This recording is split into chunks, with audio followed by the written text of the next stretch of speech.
හරියට අර පහුගිය ආණ්ඩුව අර පොල් ගෙඩියේ වපසරිය ගණනය කරා වගේ දැන් අර්ථපල් ගන්නල්ලු බීලි උණු ගන්නල්ලු කොන්දේසි දානවා. ඒකේ ප්‍රමාණය මනලා තමයි ගන්න කියන. මොන විහිළුවක්ද? මේගොල්ලෝ දැන්නේ ගෝඨාභය රාජපක්ෂගේ අඩිපාරේ. ඒ අඩිපාරෙමයි යන්නේ.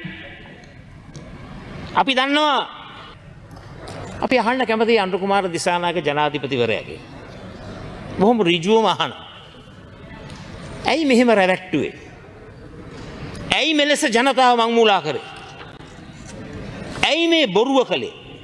46 ඌන උපයෝජිත ඉඩම් ආයෝජන සඳහා ලබා දීම මිලියන 250ක් වෙන් කළා තියෙනවා. ප්‍රගතිය 10%.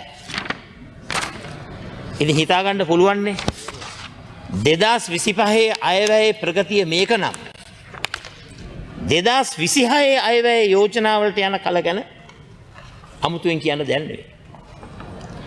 දැන් ජනවරම් 3ක් ලැබුණා. ජනාධිපතිවරණය, මහමැතිවරණය, පළාත් පාලන මැතිවරණය. හැබැයි මේ ජනවරම් 3ම ලබාගෙන නිර්මාණය වෙලා තිබෙන්නේ අලුත්ම මාදිලියේ සුපිරි ගණේ කඩවුණු පොරොන්දු චිත්‍රපටය. ඒක තමයි නිර්මාණය වෙලා තිබෙන්නේ. අපි අහන්න කැමති අනුර කුමාර දිසානායක ජනාධිපතිවරයාගේ. බොහොම ඍජුවම අහනවා.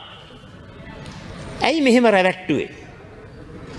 ඇයි මෙලෙස ජනතාව මංමුලා කරේ? ඇයි මේ බොරුව කළේ? ඇයි ජනතාව ඇන්දෙව්වේ?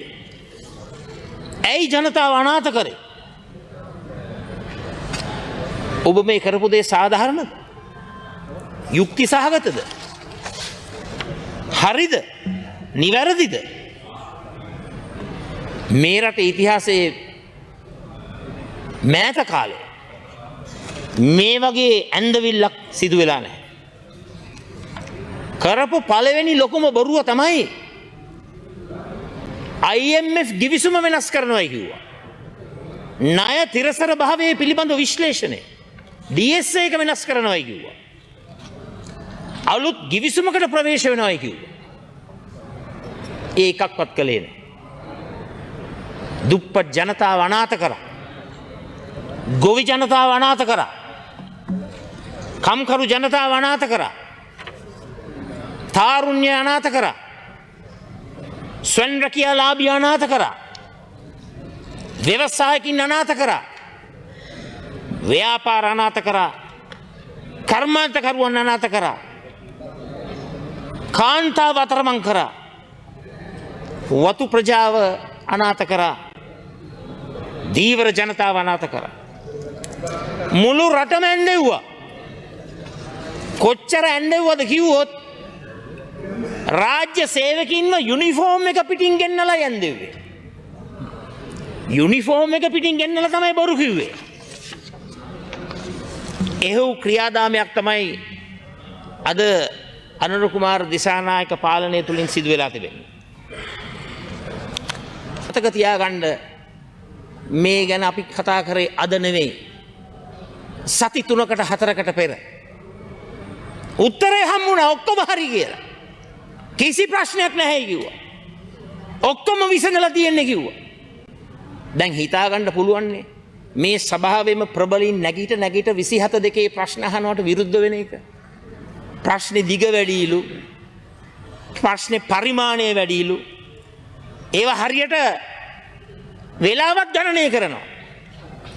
හරියට අර පහුගිය ආණ්ඩුව අර පොල් ගෙඩියේ වපසරිය ගණනය කරා වගේ දැන් අර්ථපල් ගන්නල්ලු බීලි උණු ගන්නල්ලු කොන්දේසි දානවා. ඒකේ ප්‍රමාණය මනලා තමයි ගන්න කියන. මොන විහිළුවක්ද? මේගොල්ලෝ දැන්නේ ගෝඨාභය රාජපක්ෂගේ අඩිපාරේ. ඒ අඩිපාරෙමයි යන්නේ. අපි දන්නවා පොඩි මිනිස්සයාගේ හද ගැස්ම මේ ආණ්ඩුවට තේරෙන්නේ නැහැ. අපිට හිතා ගන්න පුළුවන්. අලුතෙන්ම මේ රටේ කැසිනෝ ආරම්භ කරනකොට ඒවා විවෘත කරනකොට පොඩි මිනිහගේ ප්‍රශ්න ඔක්කොම අමතකයි. ඒ කැසිනෝ විවෘත කරනකොට පුංචි මිනිස්සයාගේ දුක්ගින්න බඩගින්න වේදනාව